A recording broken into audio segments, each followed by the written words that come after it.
Friends, good evening. कैसे हैं आप सभी लोग।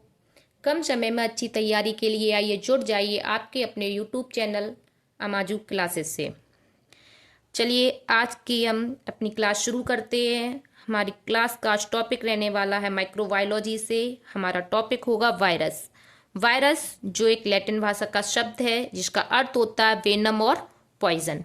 वायरस की स्टडी को हम वायरोलॉजी कहते हैं। वायरस टर्म जो है वो वीजरनिंक ने दिया था। वीजरनिंक और पाश्चर।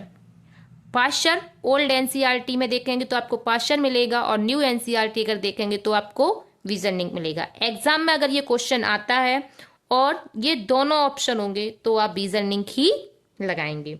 वायरस की डिस्कवरी देखते हैं। वायरस की डिस्कवरी इवान वस्की ने 1892 में की थी और इन्होंने जिस वायरस की खोज की थी वो वायरस है TMB, टोबैको मोजैक वायरस। वीजरनिक ने 1898 में एक फ्रेज दिया था कैंटेजियम वाइवम फ्लडम, जिसका अर्थ होता है लिविंग इन्फेक्टियस फ्लड। आगे एक साइंटिस्ट हैं स्टैनले ने 1935 में वायरस का क्रिस्टलाइजेशन किया, मतलब वायरस को क्रिस्टल के रूप में प्राप्त किया। और इन्होंने जिस वायरस को क्रिस्टल के रूप में प्राप्त किया था वो वायरस है टोबैको मोजैक वायरस। आगे टार्ट एंड हेरले ने बैक्टीरियोफेज वायरस की खोज की। बैक्टीरियोफेज वायरस ऐसे वायरस होते हैं जो बैक्टीरिया को इफेक्ट करते हैं, इसीलिए इसे हम बैक्टीरिया ईटर कहते हैं। आगे सेफरमैन एंड मॉरिस ने साइनोफेज की खोज की थी। साइनोफेज ऐसे वायरस होते हैं जो साइनोबैक्टीरिया को इफेक्ट करते हैं। साइनोबैक्टीरिया जिसे हम ब्लू ग्रीन एल्गी भी कहते हैं। आगे पियरे एंड बाउडेन ने ये बताया कि जो वायरसेस होते हैं वो न्यूक्लियोप्रोटीन के बने होते हैं। न्यूक्लियोप्रोटीन मतलब न्यूक्लिक एसिड एंड प्रोटीन। टीओडाइनर ने 1971 में वायरॉट्स की खोज की थी। वायरॉट्स जिसे हम प्लांट वायरस भी कहते हैं, ऐसे वायरस जो प्लांट को इफेक्ट करते हैं। आगे आते हैं प्रूजनर ने 1982 में प्रियॉन की खोज की थी। प्रियॉन ऐसे वायरस होते हैं जो एनिमल को इफेक्ट करते हैं, इसीलिए इसे हम एनिमल वायरस कहते हैं। आगे साइंटिस्ट आते हैं एडवर्ड जेनर को हम फादर ऑफ वैक्सीनेशन के रूप में जानते हैं, क्योंकि इन्होंने ही सबसे पहले वैक्सीनेशन का पता लगाया था। इन्होंने स्मॉल पॉक्स के अगेंस्ट वैक्सीनेशन का विकास किया था। आगे आते हैं लुइस पास्चर ने रेबीज के अगेंस्ट वैक्सीनेशन का विकास किया था। आगे दो साइंटिस्ट आते हैं शाविन एंड शाक ने मिलकर पोलियो वैक्सीनेशन के अगेंस्ट काम किया था। पोलियो वैक्सीन जो होती है वो दो तरह से दी जाती है।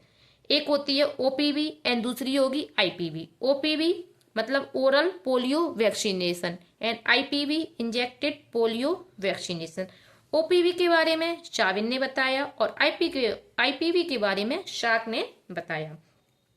ओरल पोलियो वैक्सीनेशन क्या होता है, जिसको हम बचपन में बूंद के रूप में, ड्रॉप के रूप में आपको पिलाया गया होगा, वही कौन सी है, ओरल पोलियो वैक्सीनेशन। और IPV ऐसी वैक्सीनेशन जिसको डायरेक्ट इंजेक्शन के द्वारा दिया जाता है, उसे हम IPV कहते हैं।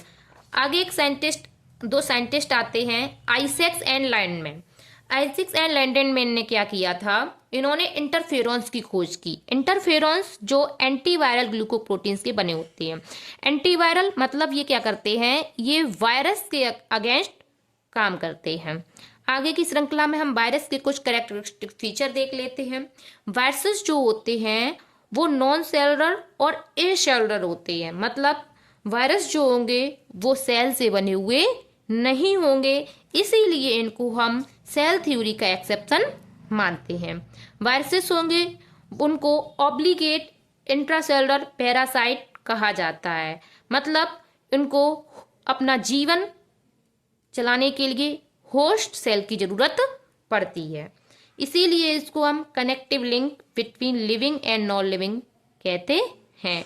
मतलब ये सजीव और निर्जीव के बीच की कड़ी हैं। वायरसेस आर न्यूक्लियोप्रोटीन और न्यूक्लियोकैप्सिड। जो वायरस होते हैं वो न्यूक्लियोप्रोटीन के बने हुए होते हैं, जिसे हम न्यूक्लियोकैप्सिड भी कहते हैं। न्यूक्लियोप्रोटीन मतलब न्यूक्लिक एसिड और प्रोटीन। इसको हम इन्फेक्टियस एजेंट के रूप में जानते हैं क्योंकि ये इन्फेक्शन कॉज करते हैं। वायरसेस जो होंगे वो होस्ट की बॉडी के बाहर इनर्ट होते हैं, मतलब इनर्ट आउटसाइड द होस्ट। मतलब क्या होता है, ये होस्ट की बॉडी के बाहर में ऐसे निष्क्रिय रूप से हमारे वातावरण में पाए जाते हैं। जब तक इनको कोई सेल मतलब होस्ट सेल नहीं मिलेगी तब तक ये रेप्लिकेट नहीं कर सकते हैं। मतलब इनके पास कोई भी खुद की रेप्लिकेटिंग मशीन नहीं होती है। वायरसेस जो होते हैं वो रिवर्स ट्रांसक्रिप्शन कर सकते हैं। रिवर्स ट्रांसक्रिप्शन एक ऐसी प्रोसेस है जिसमें आरएनए से डीएनए बनता। ये प्रोसेस जो है वो केवल और केवल वायरस में ही पाई जाती है। वायरसेस जैसे हमने बताया आपको न्यूक्लियोप्रोटीन के बने होंगे, मतलब nucleic acid and protein. Nucleic acid दो होते हैं, डीएनए और आरएनए। वायरसेस ऐसे हैं जिसमें या तो आरएनए होगा या डीएनए होगा, मतलब दोनों साथ नहीं रह सकते हैं, दोनों में से एक ही होगा। इसका एक एक्सेप्शन आता है ल्यूकोवायरस। ल्यूकोवायरस एक ऐसा वायरस है जिसमें डीएनए और आरएनए दोनों पाए जाते हैं। आगे है प्रोटीन। प्रोटीन जो होता है इसको हम कैप्सिड कहते हैं। हमने क्या किया, जैसे कोई वायरस है जिसका जेनेटिक मटेरियल मतलब न्यूक्लिक एसिड जो है उसमें या तो आरएनए है या डीएनए। इसके ऊपर एक कवरिंग होगी। इस कवरिंग होती है वो होती है प्रोटीन की, और इस प्रोटीन की कवरिंग को हम कैप्सिड कहते हैं। और ये जो कैप्सिड है वो छोटी छोटी यूनिट से बना होगा, ऐसी कोई छोटी छोटी यूनिट से बना होगा जिसको हम कहते हैं कैप्सोमेयर। आज की हम क्लास यहीं समाप्त करते हैं। वायरस के बारे में और जानने के लिए हमारी चैनल से जुड़े रहिए और चैनल को लाइक, सब्सक्राइब एंड शेयर करना ना भूलें। Thank you.